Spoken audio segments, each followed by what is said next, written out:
സുഹൃത്തുക്കളെ, ഇന്ന് തിരുവോണം. എല്ലാവർക്കും എൻ്റെ തിരുവോണ ആശംസകൾ. ഇന്ന് ഈ തിരുവോണ നാളിൽ എന്നോടൊപ്പം ഉള്ള രണ്ട് വിശിഷ്ട വ്യക്തിത്വങ്ങളാണ്. എൻ്റെ കൂടെ എൻ്റെ സഹപാഠികളായിട്ട് പഠിച്ച് വളർന്നവരാണ്, എൻ്റെ അയൽവക്കംകാരാണ്. സമൂഹത്തിലും ഒക്കെ നല്ല ഉന്നത നിലയിൽ വർക്ക് ചെയ്യുന്നവരാണ്. ഞാൻ അവരെ രണ്ടുപേരെ നിങ്ങളെ പരിചയപ്പെടുത്താം. ഈ തിരുവോണ നാളില് ഈ ഒരു നല്ലൊരു മുഹൂർത്തത്തില് ഞാൻ നിങ്ങളെ അവരെ ഒന്ന് പരിചയപ്പെടുത്തുകയാണ്. അപ്പോൾ ആദ്യമായിട്ട് തന്നെ നിങ്ങൾക്കെല്ലാം അറിയാം, നമ്മളുടെ Indian institute of space science and Technology pro vice chancellor doctor Kuruvila Joseph Peringat. നിങ്ങൾക്കെല്ലാവർക്കും അറിയാം, കുരുവിള ജോസഫിനെ അറിയാം. ഈയിടെ അദ്ദേഹം പ്രോ വൈസ് ചാൻസലറായിട്ട് ഉയർത്തപ്പെട്ടിരിക്കുകയാണ്. അപ്പോൾ അദ്ദേഹമാണ് എൻ്റെ ഒരു സഹപാഠിയും ഒരു സുഹൃത്തും. വേറൊന്ന് നമ്മുടെ ഡോക്ടർ രാജു കുന്നത്ത്. അദ്ദേഹം അമേരിക്കയിൽ ഹോസ്പിറ്റൽ അഡ്മിനിസ്ട്രേഷനിൽ വർക്ക് ചെയ്യുന്നു. അപ്പോൾ ഇവര് രണ്ടുപേരും ഞങ്ങൾ ഒരുമിച്ച് ഒരേ കാലയളവിൽ ഒരേ സ്കൂളിലൊക്കെ പഠനം തുടങ്ങി. ഇന്നിപ്പോൾ വളരെ ഉന്നത നിലവാരത്തിൽ, അക്കാഡമിക്കലി വളരെ ഉന്നത നിലയിൽ ജോലി ചെയ്യുന്നവരാണ്. അപ്പോൾ അവരെ കുറിച്ചൊക്കെയുള്ള വിശേഷങ്ങളൊക്കെയാണ് ഇന്നത്തെ എൻ്റെ ഈ വീഡിയോയിൽ ഞാൻ നിങ്ങൾക്കായി പ്രക്ഷേപണം ചെയ്യുന്നത്. അപ്പോൾ ആദ്യമായിട്ട് നമുക്ക് നമ്മുടെ ഡോക്ടർ കുരുവിള ജോസഫിൽ തുടങ്ങാം. Kuruvilla Joseph, pro vice chancellor, Kerala Indian institute of space science and technology. നമസ്കാരം, ഹാപ്പി ഓണം. ഞങ്ങള് ചെറുപ്പത്തില് വീട്ടുകാരും നാട്ടുകാരും ഒക്കെ കുരുവിള ജോസഫിനെ ചെറിയ ഷോർട്ട് ഫോമിൽ കുറുവച്ചൻ എന്നാണ് അറിയപ്പെട്ടിരുന്നത്. ഇപ്പൊ കുറുവച്ചൻ എന്ന് പറഞ്ഞാല് എല്ലാവർക്കും ഇഷ്ടപ്പെട്ട ഒരു പേരാണ് കുറുവച്ചൻ. ഞങ്ങളോടൊപ്പം ഞങ്ങൾ 3 പേരും ഇത് ഇവിടെ സെന്റ് മേരീസ് LP സ്കൂൾ തള്ളകത്ത് മലയാളം മീഡിയത്തിൽ പഠിച്ച് അവിടെ നിന്ന് വന്ന് പിന്നീട് പല സ്കൂളുകളിലായിട്ട് ഇംഗ്ലീഷ് മീഡിയം സ്കൂളുകളിലും KE കോളേജിലും ഒക്കെ പഠിച്ച് അവിടെ നിന്ന് മുമ്പോട്ട് പഠിച്ചു പോയവരാണ്. അപ്പോൾ ആദ്യത്തെ ഞങ്ങളുടെ എഡ്യൂക്കേഷൻ എന്ന് പറയുന്നത് മലയാളം മീഡിയത്തില് 1 തുടങ്ങി 4 വരെ മലയാളം മീഡിയത്തിൽ സെന്റ് മേരീസ് LP സ്കൂളിൽ പഠിച്ച് വളർന്നവരാണ്. അപ്പോൾ ഇപ്പോഴത്തെ പുതിയ തലമുറയോട് എനിക്ക് പറയാനുള്ളത്, മലയാളം മീഡിയം ഒരു ചെറിയ മീഡിയം അല്ല. മലയാളം മീഡിയത്തിൽ പഠിച്ചാൽ പോലും നല്ല നിലയിൽ നമ്മൾക്ക് ഉയർച്ചയിലേക്ക് വരാൻ സാധിക്കും. അപ്പോൾ അതിനൊക്കെ ഉദാഹരണമാണ് നമ്മുടെ ഡോക്ടർ കുരുവിള ജോസഫും ഡോക്ടർ രാജു കുന്നത്തും. അപ്പം കുരുവിള ജോസഫ്, ഈ ഓണക്കാലത്ത് നമ്മുടെ പ്രേക്ഷകർക്കായിട്ട് എന്താണ് പറയാനുള്ളത്? ഇപ്പോൾ പഴയകാല ഓർമ്മകൾ പറയാനുണ്ടാവും, പഴയകാല പഠിച്ചുകൊണ്ടിരുന്ന കാലത്തെ ചരിത്രങ്ങൾ പറയാനുണ്ടാവും. അപ്പോൾ ഞാൻ നമ്മുടെ പ്രേക്ഷകരുമായിട്ടൊക്കെ ഒന്ന് ആ കാര്യങ്ങൾ, പിന്നെ Indian institute of space science എന്ന് പറയുമ്പോൾ ആൾക്കാർക്കൊക്കെ അത് അറിയാനൊക്കെ ഒരു ആഗ്രഹം കാണും. അതിനെക്കുറിച്ചൊക്കെ എന്തെങ്കിലുമൊക്കെ പറയാൻ സാധിക്കുമെങ്കിൽ നിങ്ങളുടെ പരിമിതികൾക്കുള്ളിൽ നിന്നുകൊണ്ട്, അതായത് നിങ്ങളുടെ പ്രൊസീജിയറൊക്കെ ഉണ്ടല്ലോ, ഓരോ പ്രൊസീജിയറുണ്ട്. അപ്പോൾ അതൊക്കെ ലംഘിക്കാതെ നിങ്ങൾക്ക് എന്തെങ്കിലും ഞങ്ങൾക്ക് പ്രേക്ഷകർക്കായിട്ട് പറഞ്ഞു തരാൻ പറ്റുമെങ്കിൽ നല്ല കാര്യമാണ്. അപ്പോൾ ആദ്യമായിട്ട് ചെറുപ്പകാലത്തെ ഓണക്കാലത്തെ കുറിച്ചൊക്കെ ഒന്ന് പറയുകയാണെങ്കിൽ നല്ലതായിരിക്കും. Thank you Jose. എല്ലാവർക്കും ആദ്യമായി തന്നെ തിരുവോണത്തിൻ്റെ ആശംസകൾ ഞാൻ അറിയിക്കുകയാണ്. IIST എന്ന് പറയുന്ന Indian institute of space science and technology, IIST ലോകത്തിലെ 3ാമത്തെ സ്പേസ് യൂണിവേഴ്സിറ്റിയാണ്. ഏഷ്യയിലെ ആദ്യത്തെ സ്പേസ് യൂണിവേഴ്സിറ്റി. ISROയുടെ അല്ലെങ്കിൽ ഡിപ്പാർട്ട്മെൻറ്റ് ഓഫ് സ്പേസിൻ്റെ കീഴിലുള്ള ഈ സ്പേസ് യൂണിവേഴ്സിറ്റി നമ്മൾ മോസ്റ്റ്ലി ഇന്ത്യൻ സ്പേസ് റിസർച്ച് ഓർഗനൈസേഷനിലേക്ക് ടാലൻറ്റഡ് ആയിട്ടുള്ള ബ്രില്യൻ്റ് ആയിട്ടുള്ള മെയിൻ പവറിനെ മോൾഡ് ചെയ്യുക എന്നുള്ളതാണ്. Space industry ready main power. ഇപ്പോൾ തന്നെ ഒരു 1500ഓളം സയൻറ്റിസ്റ്റ് എഞ്ചിനീയേഴ്സ് ISROയുടെ വിവിധ സ്ഥാപനങ്ങളിൽ വർക്ക് ചെയ്യുന്നുണ്ട്. ഇതിന് പുറമെ ഫ്യൂച്ചർ ISRO മിഷൻസിൻ്റെ റിസർച്ചിൽ ഭയങ്കരമായിട്ട് കോൺട്രിബ്യൂട്ട് ചെയ്യുന്നുണ്ട്. ഞാൻ എൻ്റെ കുട്ടിക്കാലത്തേക്ക് വരുമ്പോഴത്തേക്ക് ഇവിടെ ജോസ് സൂചിപ്പിച്ചത് വളരെ ഒരു പ്രസക്തമായ ഒരു കാര്യമാണ്. തെള്ളകം സെൻറ്റ് മേരീസ് സ്കൂളിലാണ് ഞങ്ങളെല്ലാം പഠിച്ചു വന്നത്. എന്നാൽ ഈ തെള്ളകം പേരൂർ ഏരിയയിൽ ഏറ്റവും പ്രശസ്തമായ ഒരു സ്കൂളാണ്. ഈ സ്കൂൾ മാത്രമേ ഉള്ളായിരുന്നു. അപ്പം ഒരുപക്ഷെ ഞങ്ങളിവിടെ ഇരിക്കുമ്പം നമ്മുടെ ഈ വളർച്ചയ്ക്ക് പ്രത്യേകിച്ച് ഞങ്ങളിലുണ്ടായ ഒരു കൾച്ചറൽ ഫോർമേഷൻ ഏറ്റവും കൂടുതൽ സ്വാധീനിച്ചിട്ടുള്ളത് തെള്ളകം സെൻറ്റ് മേരീസ് സ്കൂളും ഹോളി ക്രോസ് സിസ്റ്റേഴ്സും പ്രത്യേകിച്ച് കാറ്റുപള്ളി അച്ഛനും. അപ്പോൾ ആ ഒരു സിസ്റ്റം, ആ ഒരു കൾച്ചർ നമുക്ക് ഇൻകൾക്കേറ്റ് ചെയ്യാൻ പറ്റി. അപ്പോൾ ആ ഒരു കൾച്ചറാണ്, ആ ഒരു നല്ലൊരു ഫോർമേഷൻ നമുക്ക് കിട്ടി.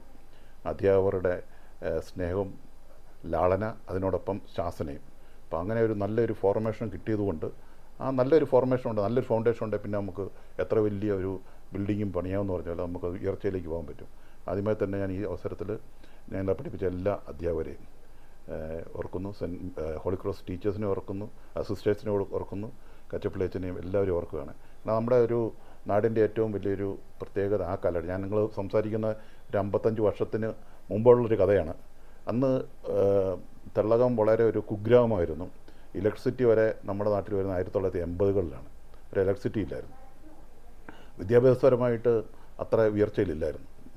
എല്ലാവരും കാർഷിക മേഖലയിൽ വ്യാപൃതമായിരുന്ന ഒരു കാലഘട്ടം. അപ്പോൾ ആ കാലഘട്ടത്തിലാണ് ഈ സ്കൂളിൻ്റെയൊക്കെ പ്രസക്തി നമ്മളെ മുമ്പോട്ടും കോട്ടയത്ത് പോയൊക്കെ പഠിക്കാനായിട്ടും അങ്ങനെയൊക്കെ വളരാനായിട്ടുള്ളൊരു സാഹചര്യങ്ങൾ, ഇപ്പോൾ പ്രോത്സാഹനം ഉണ്ടായിരുന്നു. അപ്പോൾ അത് നമ്മളെയൊക്കെ ഒത്തിരി സ്വാധീനിച്ചിട്ടുണ്ട്. ഞാൻ എപ്പോഴും പറയാറുണ്ട്, ഈ അന്ന് മൊത്തത്തിൽ കേരളത്തിലുണ്ടായിരുന്നു, പക്ഷേ തെള്ളകത്തും നമ്മുടെ ഈ കാലഘട്ടത്തിലുണ്ടായിരുന്ന ഒരു അസോസിയേഷൻ ലൈഫ് ഉണ്ടായിരുന്നു. ആൾക്കാരുടെ സഹവർത്തിത്വം വളരെ കൂടുതലായിരുന്നു. ഒരു മരണമുണ്ടെങ്കിലും ഒരു കല്യാണമുണ്ടെങ്കിലും എല്ലാത്തിനും സഹകരണം ഭയങ്കരമായിരുന്നു. ഒരു മരണം ഉണ്ടെങ്കിൽ ഞാൻ ഇപ്പോഴും ഓർക്കുവാണ്, എല്ലാവരും ഓടി വരും. കുറച്ച് ആൾക്കാർ പന്തലിടാൻ പോകും. കുറച്ച് അന്നത്തെ കാലത്തുനിന്ന് ടെലിഫോണോ ഒന്നുമില്ലാത്തൊരു കാലഘട്ടത്തിൽ മരണം അറിയിച്ചു പോകുക എന്ന് പറയുന്നത് വലിയൊരു കാര്യമാണ്. അപ്പോൾ ഒത്തിരി ആൾക്കാർ ബസ്സിലും ജീപ്പ് പിടിച്ചുമൊക്കെ അങ്ങ് കിഴക്കും മലബാറിലും ഒക്കെ പോയി മരണം അറിയിക്കുക. അങ്ങനെ അതൊക്കെ ഓരോരുത്തരും വോളണ്ടറി ആയിട്ട് ഏറ്റെടുത്ത് ചെയ്യും. ആരും ചെയ്യുന്നില്ല. കുറച്ച് ആൾക്കാർ അന്ന് പെട്ടി മേടിക്കാൻ മുട്ടിയിറക്കി പോകണം. ഇങ്ങനെ സ്വന്തമായിട്ട് വോളണ്ടറി ചെയ്ത് സഹകരിച്ച് ജീവിച്ചൊരു കാലഘട്ടം. അതുപോലെ ഒരു കല്യാണം ഉണ്ടെങ്കിൽ ഞാൻ എപ്പോഴും ഓർക്കണം, വ്യാഴാഴ്ച അയലോക്കംകാരും കുടുംബക്കാരൊക്കെ വരും. പന്തൽ നാട്ടിൽ ഒരു കർമ്മമുണ്ട്. അതുകൊണ്ട് പിന്നെ കല്യാണത്തിലുള്ള വിഭവങ്ങൾ തയ്യാറാക്കുന്നു, എല്ലാം അയലോക്കംകാരും വെക്കണം. ആ ഒരു സഹകരണ മനോഭാവം, അതാണ് ഞാൻ ഉദ്ദേശിച്ചത്, അസോസിയേഷൻ ലൈഫ്. അതുപോലെ തന്നെ എന്നെ ഏറ്റവും കൂടുതൽ മനസ്സിൽ നൊസ്റ്റാൾജിക് ഫീലിംഗ് ഉള്ളത് നമ്മുടെ നാട്ടിൽ പുരകെട്ട് കല്യാണം എന്ന് പറഞ്ഞൊരു സംഭവം ഉണ്ടായിരുന്നു. അന്ന് നമ്മുടെ നാട്ടിൽ പല വീടുകളും ഓല കൊണ്ട് മേഞ്ഞിരുന്ന വീടുകളായിരുന്നു. അപ്പോൾ 2 തരത്തിലുണ്ട്. ഒന്ന് പനയോല കൊണ്ട്, കാശുള്ളൊരു പനയോല കൊണ്ട് മേയും, ഇല്ലാത്തവർ തെങ്ങോല കൊണ്ട് മേയും. തെങ്ങോലയാണെങ്കിൽ എല്ലാ വർഷവും ഇതിനെ ഇത് ചെയ്യേണ്ടി വരും. പനയോലാണെങ്കിൽ 3 വർഷം. അപ്പോൾ ഈ നേരത്തെ അറിയിക്കും നമ്മുടെ വീട്ടിലെ പെരകെട്ട് കല്യാണം അല്ല പെരകെട്ടാണെന്ന് പറയുമ്പോൾ ആൾക്കാരെല്ലാം അങ്ങോട്ട് വരുവാണ്. ശമ്പളവും കൂലിയൊന്നുമില്ല, എല്ലാവരും കൂടെ സഹകരിച്ച് ഇത് ചെയ്യുന്നു. അപ്പോൾ ഞങ്ങളെപ്പോലെയുള്ള കുട്ടികളൊക്കെ ഈ പെരയുടെ മോളിൽ പോയി ഓല മേടിക്കുക എന്നൊക്കെ പറഞ്ഞാൽ ഭയങ്കര കൗതുകമുള്ള കാര്യമാണ്, മോളിൽ കയറി ഇരിക്കുക എന്നുള്ളത്. അതുപോലെ തന്നെ തേങ്ങ ഇടുക. ഞാൻ കഴിഞ്ഞ ദിവസം രാജുവിനോട് പറയുമായിരുന്നു, നമ്മുടെ തേങ്ങ ഇടുക നമ്മുടെ ആരാണ്, തങ്കപ്പൻ ഇങ്ങനെ തേങ്ങ ഇട്ട് പോകുമ്പം ഞങ്ങൾ പറയും, തങ്കപ്പ ഒരു കരിക്ക് എന്ന് പറഞ്ഞ് ഞങ്ങൾ ഇങ്ങനെ പോകും. അവസാനം തേങ്ങ ഇട്ട് തീരാറാകുമ്പോൾ തങ്കപ്പൻ അറിയാം ഇന്ന തെങ്ങിലെ കരിക്ക് നല്ലതാണ്, അത് വെട്ടി ഞങ്ങൾക്ക് തരുന്ന ആ ഒരു കാലഘട്ടങ്ങൾ. അങ്ങനെ എല്ലാ കാര്യത്തിലും ഒരു നല്ലൊരു അസോസിയേഷൻ ലൈഫുണ്ട്. പിന്നെ ഈ ഓണത്തെപ്പറ്റി പ്രത്യേകിച്ച് പറയുമ്പോഴത്തേക്ക്, ഓണം വരുമ്പോൾ നമുക്ക് ഭയങ്കര സന്തോഷമാണ്. കാരണം ഓണത്തിന് അവധിയുണ്ട്, പിന്നെ ഓണത്തിൻ്റെ കളികളുണ്ട്. ഈ ഓണത്തിൻ്റെ കളികളൊക്കെ ഇന്ന് പലപ്പോഴും നിന്ന് പോയിട്ടുണ്ടെന്ന് എനിക്ക് തോന്നുന്നു. പ്രത്യേകിച്ച് ഊഞ്ഞാൽ വലുതായിരുന്നു. അന്ന് ഊഞ്ഞാൽ കയർ മേടിക്കാനൊന്നും കാശില്ല. ചുണ്ണാമ്പള്ളി എന്ന് പറയുന്ന സാധനമുണ്ട്, ആഞ്ഞിലിയിലൊക്കെ കയറി കിടക്കുന്ന ഒരു സാധനമാണ്. ഈ ചുണ്ണാമ്പള്ളി മേടിച്ച് എന്നെ പ്രത്യേക രീതിയിലൊന്ന് പ്രോസസ്സ് ചെയ്ത് ആഞ്ഞിലിയെ കെട്ടി പാള വെച്ച് വലിയതിൽ ഊഞ്ഞാലാടുക. അതിൻ്റെയൊക്കെ ഒരു രസം ഭയങ്കര രസമായിരുന്നു. പിന്നെ അതെ അത് ഭയങ്കര ഇതാണ്. പിന്നെ കുറ്റികളി, കുറ്റി എന്ന് പറഞ്ഞാൽ തെങ്ങിൻ്റെ മടലിൻ്റെ ഇത് വെച്ച് കുറ്റി കളിക്കുക, ഓലപ്പന്ത് കളി. പിന്നെ അതൊരു ഭയങ്കര രസമായിരുന്നു. പിന്നെ ഓണസദ്യയാണെങ്കിൽ ഇന്നത്തെ പോലെ ഓർഡർ ചെയ്യുകയൊന്നുമല്ല, വീട്ടിലുള്ള വിഭവങ്ങൾ കൊണ്ട്. എനിക്ക് തോന്നുന്നു അന്നൊക്കെ പച്ചക്കറി കടകൾ പോലും അപൂർവമാണ്. വീട്ടിലെല്ലാം ഉണ്ട്. വീട്ടിലെ വിഭവങ്ങൾ കൊണ്ട്, ഉള്ള വിഭവങ്ങൾ കൊണ്ട് സമൃദ്ധമായിട്ട് ഓണം കൊണ്ടിരുന്ന ഒരു കാലഘട്ടം. അപ്പോൾ അതൊക്കെ വളരെ നമുക്കൊരു ഗ്രഹാതുരത്വം ഉളവാക്കുന്ന ഒരു ഇതാണ്. ഇന്നത്തെ എൻ്റെ മക്കൾക്കോ അല്ലെങ്കിൽ ഒക്കെ നഷ്ടപ്പെടുന്ന അവർക്കൊന്നും ചിന്തിക്കാൻ പറ്റാത്ത ഒരു കാലഘട്ടം. ഒരുപക്ഷെ അന്ന് കടന്നു പോയപ്പോൾ നമ്മൾ അതിൻ്റെ ആ സൗന്ദര്യം ആസ്വദിച്ചിട്ടില്ല, അല്ലേ ജോസേ? ഇപ്പം നമുക്ക് അതിനെ തിരിച്ചു നോക്കുമ്പം നഷ്ടബോധത്തിൻ്റെ ഒരു ഇതും നമുക്ക് മക്കൾക്ക് അത് കിട്ടുന്നില്ലല്ലോ എന്നുള്ളൊരിതും കൂടെ. പിന്നെ ഓണക്കോടി അതെ കിട്ടത്തില്ല, ഭയങ്കര ഉള്ളവർക്ക് മാത്രം കിട്ടുന്ന ഒരു ഇതാണ്. കറക്റ്റ്. അതുപോലെ തന്നെ ഞാനിപ്പോൾ ഓർക്കുമായിരുന്നു, ഈ ദുഃഖവെള്ളിയാഴ്ച വന്നു കഴിഞ്ഞാൽ അന്ന് രാവിലത്തെ പരിപാടി വെളുപ്പിന് ഞങ്ങൾ അറ തുറന്നിട്ടിട്ട് നെല്ലുമായിട്ടിരിക്കുക. ഇന്ന് ഒത്തിരി പാവപ്പെട്ട ധർമ്മക്കാർ വരും. അത് ധർമ്മക്കാർ ഞാൻ 100 കണക്കിന് ആൾക്കാർ വരും. പൈസ കാശായിട്ട് കൊടുക്കാനില്ല. നെല്ലാണ് അന്നത്തെ ഏറ്റവും വലിയൊരു മൂല്യം നമുക്കുള്ളത്, നെല്ലാണ്. അപ്പം ഈ പഴയ നാഴി അല്ലെങ്കിൽ ചങ്ങഴിക്കകത്ത് ഇത് കൊടുക്കുക, അതൊക്കെ ഒരു ഭയങ്കര ഒരു ഇതായിരുന്നു. അതുപോലെ തന്നെ പെസഹ വ്യാഴാഴ്ച അപ്പം മുറിച്ച് എല്ലാ ബന്ധുവീടുകളിലും പോകുന്നു. ഇതൊക്കെ എന്ന് പറയുന്നത് നമ്മുടെ ഒരു സൗഹൃദം ബന്ധത്തിൻ്റെ ഒരു ഇതായിരുന്നു. നമുക്ക് കൊടുക്കൽ വാങ്ങൽ ഇന്ന് അതില്ലാത്തതിൻ്റെയാണ് ഒരു സ്വാർത്ഥതയും നമ്മൾ ഓരോരുത്തരിലേക്ക് കൺഫൈൻ ചെയ്ത് പോയെന്നുള്ളൂ അല്ലേ. ഞാൻ വേറൊരു കാര്യം ഓർക്കുന്നത്, അത് ഞാൻ ഇപ്പോൾ ഓർത്തപ്പോൾ അങ്ങ് പറയുകയാണ്. ഞാൻ ഒരു നല്ലൊരു കല്യാണം കൂടിയത് കുറുവച്ചൻ്റെ മൂത്ത സഹോദരൻ്റെ ആണ്. അതിൻ്റെ ഇമ്പോർട്ടൻസ് എന്നാന്ന് ചോദിച്ചാൽ, കുറുവച്ചൻ്റെ മൂത്ത സഹോദരൻ SB കോളേജിലെ പ്രൊഫസറാണ്. ഇപ്പോൾ പ്രൊഫസറായിട്ട് റിട്ടയർ ആയി. അന്ന് ലെക്ചറായിരുന്നു അല്ലേ? അന്ന് ലെക്ചറായിരുന്നു. അപ്പോൾ ഈ സദ്യ വിളമ്പിയത് മൊത്തം അവിടുത്തെ SB കോളേജിലെ ലെക്ചേഴ്സ്. അതൊരു ഭയങ്കര അട്രാക്ഷൻ. അപ്പൊ നമ്മുടെ ചെറുപ്പത്തിലൊക്കെ അന്ന് നല്ലൊരു സദ്യ കഴിക്കാന്ന് വെച്ചാൽ ഭയങ്കര സന്തോഷമാണ്. അപ്പൊ ഞാനാണ് ആ കല്യാണം കൂടിയത്, ആ കല്യാണത്തിൽ വന്നത്. അപ്പൊ എനിക്കത് എന്റെ മനസ്സിൽ നിന്ന് അത് ഓർമ്മയിൽ ഇപ്പോഴും നിൽക്കുകയാണ്. ജോസി സദ്യയെ പറ്റി പറഞ്ഞപ്പോഴാണ് അപ്പച്ചൻ്റെ എന്നെ അപ്പാപ്പൻ മാതാനം കൈക്കോളിലെ പ്രൊഫസർ കുരുള സാറിൻ്റെ കല്യാണം. ഞാനൊക്കെ അന്ന് കുഞ്ഞാ, 1970. അപ്പം നമുക്ക് 6 വയസ്സൊക്കെ ഉള്ളൂ. അപ്പം നമ്മുടെ തലച്ചേറെ കൊണ്ട് 3 വലിയ പോത്തിനെ ഒരാഴ്ച മുമ്പ് മേടിച്ച് വെച്ച് വെക്കുക. അപ്പം അയലോക്കക്കാരെല്ലാം വന്ന് ഇങ്ങനെ ഇവനെ നോക്കുക, ഇവനെയാണ് കല്യാണം. എന്നിട്ട് പിന്നെ തലേദിവസം ഇതിൻ്റെ കപ്പ ബിരിയാണി എല്ലാം ആയിട്ടുള്ള ഓർക്കുന്നുണ്ട്. അതൊക്കെ എന്തൊരു ഭയങ്കര രസമല്ല ഞാൻ. കാരണം അന്ന് ആൾക്കാർക്ക് പൊതുവെ സാമ്പത്തികം വളരെ കുറവായിരുന്നു. പ്രത്യേകിച്ച് കാശില്ല. കൃഷി ചെയ്ത് കപ്പ പറിക്കുകയാണെങ്കിൽ കപ്പ പറിച്ച് അതിൻ്റെ ആ കപ്പയും കൊയ്ത്തിൻ്റെ സമയത്ത് ഇവിടെ നെല്ലുമാണ് അവൻ്റെ ഒരു വർഷത്തെ ഇത്.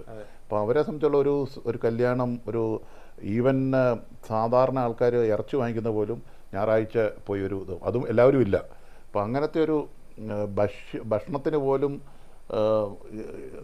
ബുദ്ധിമുട്ടുണ്ടായിരുന്നൊരു കാലഘട്ടത്തെ പറ്റി സംസാരിക്കുന്നത്. അത് വലിയവനോ ചെറിയവനോ ഒന്നും ഇല്ലാത്ത രീതിയിലും അന്നും കാശുള്ളവർ പോലും അരമുറുക്കി പിടിച്ച് സമ്പാദിക്കുക എന്നുള്ള ഒരു ഇതുണ്ടായിരുന്നു. അതൊക്കെ മാറി. ഇപ്പം ആ ഒരു കാലഘട്ടത്തിൻ്റെ ഒരു സൗന്ദര്യം എനിക്കതൊക്കെ ഓർക്കുമ്പോൾ എനിക്ക് ശരിക്കും പറഞ്ഞാൽ ഭയങ്കര വേദനയുള്ളതൊക്കെ എന്നാൽ നഷ്ടപ്പെട്ടു പോയ വലിയൊരു വസന്തകാലം അല്ലേ. ഈ ഒരു ഓണം വരുമ്പോഴത്തേക്ക് നമുക്ക് വീണ്ടും അതൊക്കെ ഇതിലേക്ക് വരും. രാജുവിന് ഒത്തിരി പറയാൻ കാണും. Thank you കുറേശ.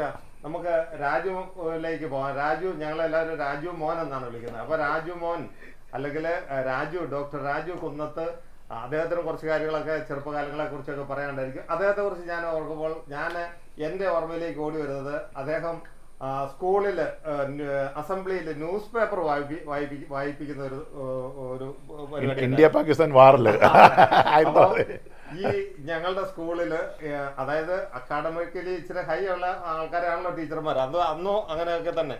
അപ്പൊ അദ്ദേഹത്തെയാണ് നിർത്തിയാണ് ന്യൂസ് പേപ്പർ വായിപ്പിക്കുന്നത്. നല്ല സൗണ്ട് വായിക്കും. അപ്പൊ അതാണ് എന്റെ ഓർമ്മയിലേക്ക് വരുന്നത്. അപ്പൊ നമുക്ക് രാജുവിലേക്ക് ചെല്ലാം. രാജു, അമേരിക്കയിലെ ഓണത്തെ കുറിച്ചും പിന്നെ നാട്ടിലുള്ള ഓണത്തെ കുറിച്ചും നാട്ടിലെ എക്സ്പീരിയൻസും കാര്യങ്ങളൊക്കെ ഒന്ന് നമ്മുടെ പ്രേക്ഷകർ. Thank you for the nice introduction. എന്തായാലും എനിക്ക് ഒച്ചയുണ്ട്, ശബ്ദമുണ്ടെന്ന് മനസ്സിലായല്ലോ. ജോസ് പറഞ്ഞ പോലെ ഞങ്ങൾ 93 അമേരിക്കയിൽ പോയതാണ്. 93 ശേഷം അമേരിക്കയിലാണ്.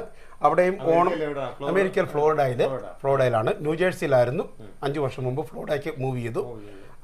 അവിടെ ഓണമുണ്ട്. ഓണമുണ്ടെന്ന് പറഞ്ഞാൽ ഇവിടുത്തെ പോലെ തന്നെ ഇപ്പം ന്യൂജേഴ്സിയിലൊക്കെ ആയിരുന്നപ്പോൾ ഒരു 2000-ഓളം ആൾക്കാർ ഓണപരിപാടിക്ക് കൂടും. ഇവിടെ കാഞ്ച് എന്ന് പറഞ്ഞ് Kerala association, Malayali association of New Jersey, അങ്ങനെ പല സംഘടനകളുടെ ഇതിൽ ഓണാഘോഷ പരിപാടികളുണ്ട്. വലിയ ആഘോഷങ്ങളാണ്, വലിയ പരിപാടികളാണ്. അതിന് കലാപരിപാടികളും ഓണസദ്യയും ഇവിടുത്തെ പോലെ തന്നെ ഇപ്പം നമ്മുടെ പഴയ നമ്പൂരിയുടെ സദ്യയൊക്കെ ആയിരുന്നു കഴിഞ്ഞ വർഷമൊക്കെ കിട്ടിക്കൊണ്ടിരുന്നത്. മലയാളി പൊളിയാണ്, എവിടെ ചെന്നാലും പൊളിയാണ്. ഓണം അടിച്ചു പൊളിച്ച് ജീവിക്കും. എനിക്ക് തോന്നുന്നത് ഓണം ഇപ്പം നാട്ടിലേക്കാൾ കൂടുതൽ ആഘോഷിക്കുന്ന ഔട്ട്സൈഡ് ആണ്.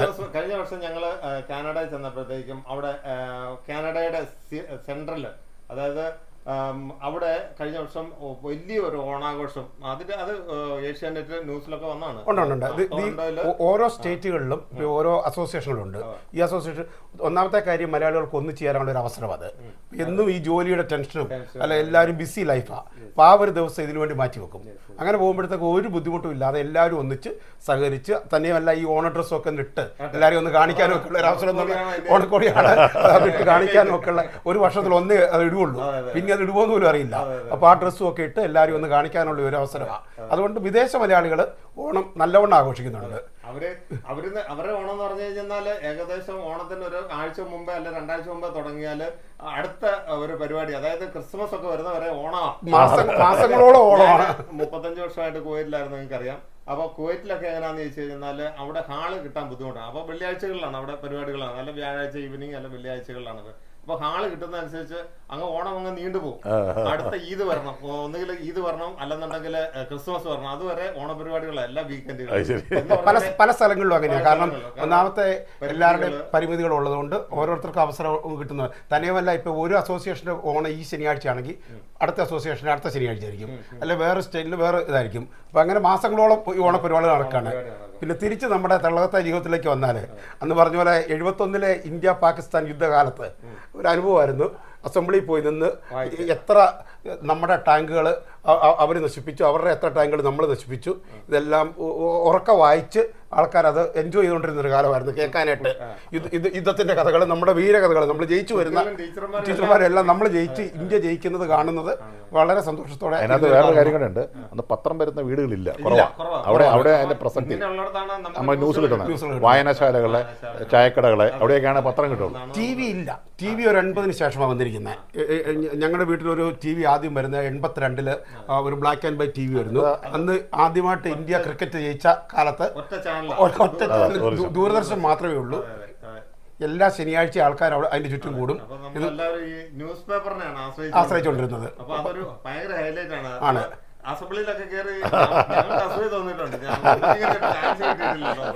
ശബ്ദം ഉണ്ടായിരുന്നു എന്നുള്ള ഇതുകൊണ്ട് ചെയ്തെന്നുള്ളതേ ഉള്ളൂ. പ്രത്യേകിച്ചൊന്നുമല്ല, നമ്മൾ അക്കാഡമിക്കലി ബ്രില്യൻ്റ് ആയിട്ടൊന്നുമല്ല. ടീച്ചർമാരങ്ങോട്ട് നമ്മളെ ഏൽപ്പിച്ചു. പിന്നെ അന്ന് സ്കൂളിൽ പോകുന്നത് നടന്നേ പോവുള്ളൂ. പിന്നെ അക്ഷരസ്ഫുടത ഉണ്ടാകണം, അത് ശരിയാണ്. നമ്മൾ നടന്നാണ് പോയിക്കൊണ്ടിരിക്കുന്നത്. പോകുമ്പം ചെരുപ്പുണ്ടാകണമെന്നില്ല. മിക്കവാറും കുട്ടികൾക്ക് ചെരുപ്പില്ല. ഒരു വള്ളി നിക്കറും ഇട്ട് ഈ ചെരുപ്പ് ഉണ്ടെങ്കിലുണ്ട്, ഇല്ലെങ്കിലില്ല. സ്കൂളിൽ പോയി പഠിക്കുന്നു. പേരൂര് പോയപ്പോഴും നമ്മൾ നടന്നാണ് പോയിക്കൊണ്ടിരുന്നത്. ചെരുപ്പിനെ കുറിച്ചൊക്കെ പറഞ്ഞപ്പോഴത്തേക്കും നമുക്കൊരു ഷൂ ഒക്കെ, ഒരു വൈറ്റ് ഷൂ ഒക്കെ കിട്ടുന്ന ആദ്യ കുർബാന കൈക്കൊള്ളുന്ന ഒരു വൈറ്റ് ഷൂ, അതായാലും സ്പോൺസർ ചെയ്ത് മേടിച്ച് തന്നോ, ഇല്ലെങ്കിൽ ഒരു ചെരുപ്പ്. അത്രേ ഉള്ളൂ. അത് കൂടുതൽ അഫോർഡ് ചെയ്യാനായിട്ട് പറ്റത്തില്ല. കൊടയും എല്ലാവർക്കും ഇല്ല. ഇല്ലെങ്കിൽ ഒരു വാഴയിലോ അല്ലെങ്കിൽ ചേമ്പലോ പിടിച്ചാണ് സ്കൂളിൽ പോയിക്കൊണ്ടിരുന്നത്. ഈ പുതിയ തലമുറയിലെ പിള്ളേർക്ക് ഇത് പറഞ്ഞു കൊടുത്താൽ മനസ്സിലായില്ല. കാരണം അവർക്ക് അതിന്റെ ബുദ്ധിമുട്ട് അറിഞ്ഞിട്ടില്ല. ചെറുപ്പത്തിൽ തൊട്ടേ സർപ്ലസ് എല്ലാ കാര്യങ്ങളും ആവശ്യത്തിൽ കൂടുതൽ അവർക്ക് കിട്ടുന്നു. ഇപ്പോൾ അത് പൈസ കൊണ്ടാണെങ്കിലും ഇല്ലെങ്കിൽ പോലും അപ്പനും അമ്മയും സാക്രിഫൈസ് ചെയ്താലും മക്കൾക്കൊന്നിനും ഒരു കുറവുണ്ടാകാതെ എന്നോർത്താണ് ഇന്നത്തെ പുതിയ തലമുറ വളരുന്നത്. പക്ഷെ അന്നത്തെ തലമുറ, നമ്മുടെ കാലത്ത് അതൊന്നും ഇല്ല. നമ്മൾ കഷ്ടപ്പെട്ട് തന്നെ സ്കൂളിൽ പോയി പഠിച്ചു ഇതായി. അന്ന് ഒരു മാർക്ക് കുറഞ്ഞാൽ വീട്ടിൽ അടി ഉറപ്പാണ്. ഒരു സബ്ജക്റ്റിന് ഒരു മാർക്ക് കുറഞ്ഞാൽ അത് എവിടെ പോയി, 99 കിട്ടിയതെന്ന് പറയുന്നില്ല, ഒരെണ്ണം എവിടെ പോയി, ആ ഒരെണ്ണം കൊണ്ടുവരാത്തതിനാണ് അടി വരുന്നത്, ചൂരപടിയുടെ അടി വരുന്നത്. പിന്നെ ടീച്ചർമാരോടൊക്കെ. പിന്നെ ഒരു കാര്യം പുതിയ തലമുറയ്ക്ക് അറിയുമെന്നറിയത്തില്ല. അന്നത്തെ കാലത്ത് 60കളിലും 50കളിലും ജനിച്ച പലരുടെയും ഡേറ്റ് ഓഫ് ബർത്ത് പള്ളിക്കൂടത്തിൽ ചേർക്കുന്ന സമയത്ത് ടീച്ചർമാരാണ് തീരുമാനിക്കുന്നത്. അത് മിക്കവാറും എൽ പി സ്കൂളിൽ ചേർക്കുന്നതിന് മുമ്പായിട്ട് മെയ് മാസം 20-നും 31-നും ഇടയ്ക്കാണ്. കാരണം ജൂൺ 1-ാം തീയതി സ്കൂൾ തുറക്കും. ജൂൺ 1-ാം തീയതി വയസ്സ് തികഞ്ഞിരിക്കാൻ വേണ്ടിയിട്ട് അത് മെയ് 20-നും മെയ് 30-നും ഇടയ്ക്കാണ് ഞങ്ങളുടെയൊക്കെ തലമുറയിലുള്ള 90% ആൾക്കാരുടെയും ഡേറ്റ് ഓഫ് ബർത്ത്. അതുകൊണ്ട് 2 ഡേറ്റ് ഓഫ് ബർത്ത് എല്ലാവർക്കും തന്നെ ഉണ്ട്, ഒറിജിനലും മറ്റതും. അതെ, അതിനകത്തൊരു കാര്യമുണ്ട്. അതിന്റെ ഇമ്പാക്ട് എന്താന്നുള്ളത് നമ്മുടെ പേരൻസിന് അറിയില്ലായിരുന്നു. അവരെ കുറ്റം പറഞ്ഞിട്ട് കാര്യമില്ല.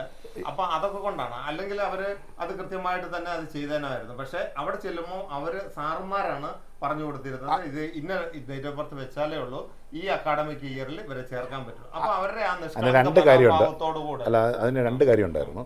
ഇപ്പം ഈ മെയ്യിൽ വെച്ച് കഴിഞ്ഞാൽ ആ ടീച്ചർമാരെല്ലാം അങ്ങനെ ആവുന്നവർക്ക് ആ അക്കാഡമിക് ഇയർ വരെ സർവീസ് കിട്ടുമായിരുന്നു. അതിൻ്റെ ഒരു ഇതും കൂടെ ഉണ്ട്. അത് കേരളത്തിൽ പല സ്ഥലങ്ങളിലും ഇങ്ങനെ ഇതുണ്ട്. അതിൻ്റെ പ്രധാന പ്രശ്നം അന്നത്തെ കാലത്ത് മരണവും ജനനവും രജിസ്റ്റർ ചെയ്യണമെന്ന് നിർബന്ധമില്ലായിരുന്നു. അത് ഓപ്ഷനിലായിരുന്നു. അപ്പോൾ അവർ വേണമെങ്കിൽ ചെയ്താൽ മതി. പ്രത്യേകിച്ച് വീടുകളിൽ പ്രസവിച്ചവരാരും രജിസ്റ്റർ ചെയ്യാറില്ല. ഇപ്പോൾ ഒരു കുട്ടി ജനിക്കുന്നത് പ്രസവം വീട്ടിലാണെങ്കിൽ അത് ഹോസ്പിറ്റൽ അല്ലാത്തത്തോളം കാലം അവിടെ കൊണ്ടുപോയി ഏറ്റുമാനൂർ കൊണ്ടുപോയി രജിസ്റ്റർ ചെയ്യണമെന്നുള്ളത് ഒരു വലിയ ചടങ്ങ്, അതാരും ചെയ്യാറില്ല. മരണവും അന്ന് രജിസ്റ്റർ ചെയ്യാറില്ലായിരുന്നു. പിന്നെ അത് കമ്പൽസറി ആയതിനു ശേഷം ഇപ്പോൾ ഒരുത്തർക്കും ഡേറ്റ് ഓഫ് ബർത്ത് മാറ്റാൻ പറ്റത്തില്ല. ഒറിജിനൽ ഏതാണോ അത് കറക്റ്റായിട്ടേ പോവുള്ളൂ. മറ്റത് അന്ന് ചെല്ലുമ്പോഴത്തേക്ക് ഏലിയാമ്മ ടീച്ചറോ ചാക്കോ സാറോ ഒക്കെ പറയും, നിന്റെ ഡേറ്റ് ഓഫ് ബർത്ത് മെയ് 25, അപ്പം മെയ് 25 ആക്കി അങ്ങോട്ടുമാണ്. അതുപോലെ പേര് പോലും ഇട്ടിരുന്നത് അന്ന് അവരാണ്. നമ്മുടെ പേര് പോലും ടീച്ചർമാരാണ് തീരുമാനിക്കുന്നത് ഏത് പേരിലാണ് കുട്ടി സ്കൂളിൽ ചേർക്കേണ്ടത്. നമ്മള് ടീച്ചർമാരെ കുറിച്ചൊക്കെ ഇപ്പൊ പറഞ്ഞപ്പോഴത്തേക്ക് എന്റെ മനസ്സിലേക്ക് വരുന്നത് ചാക്കോ സാറുണ്ട്, ഏലിയാമ്മ ടീച്ചറുണ്ട്, തോമസ് സാറുണ്ട്, ആലിസ് ടീച്ചറുണ്ട്, ടീച്ചർ, അങ്ങനെ കുറെ എലിസബത്ത് സിസ്റ്റർ, പിന്നെ തയ്യൽ പഠിപ്പിച്ചോണ്ടിരുന്ന ടീച്ചർ. ടീച്ചർ. ഇവരൊക്കെ തള്ളത്തെ അന്നത്തെ കാലത്തെ കുട്ടികളെ മിക്കവാറും ഉള്ളവരുടെ എല്ലാം സ്വഭാവ രൂപീകരണത്തിൽ ഇവർ വലിയ പങ്ക് വഹിച്ചിട്ടുണ്ട്. അവരൊക്കെയാണ് നമ്മളെ പിന്നെ അച്ഛൻ കാച്ചപ്പള്ളി അച്ഛനെ മറക്കാൻ പറ്റില്ല. അച്ഛൻ ഇവിടുത്തെ സാമൂഹിക വിദ്യാഭ്യാസ മേഖലയിൽ കാച്ചപ്പള്ളി ചെയ്തേക്കുന്ന സംഭാവന ഭയങ്കരമാണ്, വളരെ എത്രയോ ആൾക്കാരെ അന്നത്തെ ഒരു സാമൂഹിക പശ്ചാത്തലം നോക്കി കഴിഞ്ഞിട്ട് വേണം അതിനെ നമ്മൾ ഇത് ചെയ്യേണ്ടത്. എനിക്ക് വേറൊരു കാര്യം കൂടെ പറയാനുള്ളത്, ഇതുമായിട്ട് ബന്ധപ്പെട്ടല്ലെങ്കിലും നമ്മുടെ പുഞ്ചപ്പാടവും ആയിട്ടുള്ള ഇതാണ്. ഞാൻ കഴിഞ്ഞ ദിവസം രാജുവിനോട് പറയാം, നമ്മുടെ ഈ എനിക്ക് കൃത്യമായിട്ട് ഓർക്കുന്നില്ല, ഈ മഴ വരുന്ന ഓഗസ്റ്റ് മാസം ആകുമ്പോൾ നമ്മുടെ തോട്ടിക്കൊണ്ട് കുറുമ്പിട്ടിട്ട് എന്നിട്ടത് ക്രിസ്മസ് ആകുമ്പോഴത്തേക്ക് അത് മീൻ പിടിക്കും, എന്തോരം മീൻ കിട്ടുമായിരുന്നു. അതൊരു ഭയങ്കര ഒരു അനുഭവമായിരുന്നു. അതൊരു ഒരു ഇവന്റ് ആണ് എന്ന് പറഞ്ഞ ഒരു നാട് മൊത്തമാണ്, ഒരു ഫാമിലി അല്ല, പല ഫാമിലി ഒന്നിച്ചുകൂടി കുറുമ്പ് ഇളക്കുക എന്ന് പറയുന്ന തന്നെ ഒരു ചടങ്ങ്. ഭയങ്കര അതൊക്കെ മീൻ പങ്കുവെക്കുക മീനെ പങ്കുവെക്കുന്നു. ഭയങ്കര ഒരു അനുഭവമായിരുന്നു. ആ മീൻ മാസങ്ങളോളം ഇരിക്കും. കാരണം എന്നിട്ട് കാര്യമൊക്കെ ആണെങ്കിൽ അതിന്റെ തല വെട്ടി ഉണക്കി, കാരണം അന്ന് വളരെ നാൾ ഉപയോഗിക്കുന്ന അതാണ്. ഇന്നത്തെ പോലെ ആർട്ടിഫിഷ്യൽ ആയിട്ടുള്ള യാതൊന്നിൻ്റെ ആവശ്യമില്ല. കണ്ടെത്തി നമ്മൾ കൃഷി ചെയ്യുന്ന നമ്മുടെ നെല്ല്, നമ്മുടെ മീന്, നമ്മുടെ കൃഷിസ്ഥലത്തു നിന്നുള്ള പച്ചക്കറികൾ, അപ്പോൾ എല്ലാം ഓർഗാനിക്. നമ്മൾ തലച്ചറയിലൊക്കെ കൃഷി ചെയ്യുന്നതിന് മുമ്പ് ഈ ആഞ്ഞിലിയുടെയൊക്കെ ചവറ് വെട്ടി ഞങ്ങളൊക്കെയാണ് ചവിട്ടി താക്കും, ചാണകം കൂടെ ഇട്ട് ചവിട്ടി താത്തിട്ട് അതിന്റെ ഒരു സമയം കഴിഞ്ഞിട്ടാണ് ഞാറ് നീടുന്നത്. ശരിക്കും ഓർഗാനിക് ഫാമിംഗ് ആയിരുന്നു അല്ലേ? അതെ, ഞാൻ ഓർക്കുന്നുണ്ട് ആ കാര്യങ്ങളെല്ലാം ഞാൻ പറഞ്ഞത്. അപ്പം നമ്മൾ ഈ ഓണം എന്ന് പറയുന്നത് നമ്മുടെ പച്ചക്കറികളൊക്കെ വളരെ സുലഭമായ ഒരു സമയത്താണ്. അപ്പൊ ഞാൻ ഓർക്കുന്നുണ്ട്, നമ്മുടെ ഇപ്പൊ ഈ മുണ്ടകപ്പാടം എന്ന് പറയുന്ന സ്ഥലത്ത് അവിടെ എല്ലാം പച്ചക്കറി കൃഷികളാണ്. പാവല്, പടവല്, കോവല്, പയർ മാത്രം പയറും അതെല്ലാം കാർ ഷോറൂമുകളും ഒക്കെ ആയിട്ട് വന്നു. പക്ഷെ നമ്മുടെയൊക്കെ ചെറുപ്പത്തിൽ അവിടെ എല്ലാം കൃഷിയായിരുന്നു. അപ്പൊ ഒരു കൃഷിയെടുപ്പിന്റെ ഒരു ഉത്സവം കൂടെ ചേന എരിശ്ശേരി എന്നൊക്കെ പറഞ്ഞാൽ ആ വീട്ടിലുണ്ടാക്കുന്ന ആ ഒരു ഇതിന്റെ ടേസ്റ്റ് ഇപ്പോഴും ഇല്ല. കാരണം അതെ. പിന്നെ മോറോവർ ഈ വടംവലി ഇവിടെ അടുത്തൊന്നും ഇല്ല.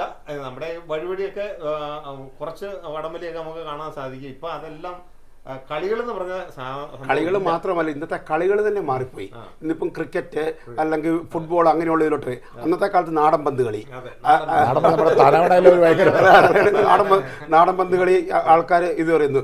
പിന്നെ അക്കെല്ലാം കൂടി അടുക്കി വെച്ചിട്ട് എറിയുന്ന കുറ്റിയും കോലും ഒക്കെ ആയിരുന്നു ഇന്നത്തെ ഏറ്റവും വലിയ കളികൾ. അങ്ങനത്തെ കളികളൊക്കെയാണ് ഏറ്റവും കൂടുതൽ ഉണ്ടായിരുന്നത്. പെൺകുട്ടികളാണെങ്കിൽ പിന്നെ ഒരു എന്താണ് പറയുന്നത്, കള പറിച്ചിട്ടുള്ള അതൊക്കെ നല്ലൊരു അങ്ങനത്തെ കളികളും ഒക്കെ ആയിരുന്നു. അപ്പോ ഇതൊക്കെയാണ് നമ്മുടെ വിശേഷങ്ങള്. ഇനി എന്തെങ്കിലും കൂടുതലായിട്ടൊക്കെ പിന്നെ അതിനകത്ത് വേറൊരു കാര്യം കൂടെ എനിക്ക് പറയണം. അന്നത്തെ നമ്മുടെ തെള്ളകത്തിൽ ഈ മതസൗഹാർദ്ദത്തിനും വളരെ ഇതുണ്ട്, അത് ഇന്നുമുണ്ട്. അപ്പോൾ നമ്മൾ ഓണം വന്നാലും ക്രിസ്മസ് വന്നാലും വിഷു വന്നാലും എന്ത് വന്നാലും എല്ലാവരും അങ്ങനെ നമുക്ക് അന്നൊരിക്കലും അത് ഹിന്ദുന്നോ മുസ്ലിമോ ഒന്നുമില്ലായിരുന്നു, എല്ലാവരും ഒരുപോലെ ആഘോഷിക്കുന്നു. അത് പറഞ്ഞപ്പോഴാണ് ഞങ്ങളുടെയൊക്കെ വീടുകളിൽ ഓണത്തിനും വിഷുവിനും ഒക്കെ അടുത്ത വീടുകളിലുള്ള നായർ കുടുംബങ്ങളിൽ നിന്ന് അവർ ഭക്ഷണം കൊണ്ട് വീട്ടിൽ കൊണ്ടുതരുമായിരുന്നു. സാമ്പാറും പായസവും എല്ലാം കൊണ്ടുതരും. തിരിച്ച് അതുപോലെ തന്നെ നമ്മളും ചെയ്യുമായിരുന്നു. പിന്നെ ആ റിലീജിയസ് ഹാർമണി ഇപ്പോഴും ഉണ്ട് കേട്ടോ, ഇപ്പോഴും തെള്ളത്ത്. അത് ശരിക്കും പറഞ്ഞാൽ നമ്മുടെ ഒരു വീട്ടിൽ ഒരാൾ മരണപ്പെട്ടാൽ പോലും ഇപ്പോഴും നമ്മൾ ആ ഒരു കൾച്ചർ ചെയ്യുന്നുണ്ട്. എല്ലാവരും അങ്ങോട്ടും ഇങ്ങോട്ടും അറിയാം. ഇപ്പോഴും നമ്മളെ ജാതിപതമേന്യെ എല്ലാവരും നമ്മളെ വിളിക്കുകയും സ്നേഹിക്കുകയും ഒക്കെ ചെയ്യുന്ന വലിയൊരു ഒരു നല്ല ഒരു അതിന് മാറ്റം ഉണ്ടാകരുത്. അത് അങ്ങനെ തന്നെ പോകണമെന്നുള്ളതാണ്. അപ്പൊ അവിടെ നിന്നൊക്കെ വരുന്ന ഒരു പ്രോ വൈസ് ചാൻസലർ എന്നൊക്കെ പറയുമ്പോൾ ഞങ്ങൾക്ക് തന്നെ വളരെ അഭിമാനമാണ്, വളരെ അഭിമാനമാണ്. അല്ലേ? തീർച്ചയായിട്ടും വളരെ വളരെ അഭിമാനമാണ്. അത് ചെറുപ്പത്തിൽ നമ്മളൊക്കെ നമ്മളിൽ ഒരാളായിട്ട് പോകുന്ന വഴി എന്റെ വൈഫിനോട് പറഞ്ഞു, ഇതൊക്കെ എന്ന് പറഞ്ഞാൽ അങ്ങനെയൊന്നും എല്ലാവർക്കും ഒന്നും കിട്ടുന്ന ഒരു പോസ്റ്റ് അല്ല. വളരെ കഠിനാധ്വാനം വേണം, കമ്മിറ്റ്മെന്റ്, ഹാർഡ് വർക്ക്, അതിനെല്ലാം ഒരു ദൈവാനുഗ്രഹം. ഇതിനൊക്കെ ഉപരിയായിട്ട് ദൈവാനുഗ്രഹം. ദൈവാനുഗ്രഹം എന്ന് പറഞ്ഞാൽ ദൈവ പ്രാർത്ഥനയും അതുപോലെ അധ്യാപകരുടെ ഒരു അനുഗ്രഹവും ഇത് രണ്ടും ഉണ്ട്. അപ്പൊ അത് ഇങ്ങനെയുള്ള പോസ്റ്റുകളിലൊക്കെ. പിന്നെ വേറെ ഒരു കാര്യം പറയാനുള്ളത്, ഏതൊരു പുരുഷന്റെ ഉയർച്ചയ്ക്ക് പിന്നിലും ഒരു സ്ത്രീ ഉണ്ട്. അതെ, ടീച്ചറാണ് ബീന ടീച്ചർ. ഇതാണ് പ്രൊഫസർ കുരുവിള ജോസഫിന്റെ പിന്നിലുള്ള, അതായത് അദ്ദേഹത്തിന്റെ ഉയർച്ചയ്ക്ക് പിന്നിലുള്ള കരങ്ങൾ, ശക്തി ഇതാണ്. ഓക്കെ, അപ്പൊ നമുക്കൊന്ന് വൈൻഡപ്പ് ചെയ്യാം അല്ലേ? അപ്പൊ ഞങ്ങള് നമ്മുടെ പ്രേക്ഷകർക്കായിട്ട് എല്ലാവരും കൂടെ അതെ അല്ല പറഞ്ഞു. അപ്പൊ ഞങ്ങള് പ്രേക്ഷകർക്ക് ടീച്ചറോടെ പോരെ, ടീച്ചർ ഇങ്ങോട്ട് സെൽഫി പ്രേക്ഷകർക്ക് നമുക്കൊരു ഓണ ആശംസകൾ നേരം അല്ലേ? കാര്യത്തിൻ്റെ വന്നിട്ട് സെൽഫി മണി ഇടാമല്ലത്. സെൽഫ് അതെങ്ങനെ? ഓക്കെ. ലോകമെമ്പാടുമുള്ള മലയാളികൾക്ക് അല്ലെ, എല്ലാ സുഹൃത്തുക്കൾക്കും സ്നേഹത്തിന്റെയും ഐശ്വര്യത്തിന്റെയും ഓണാശംസകൾ. Happy Onam to all.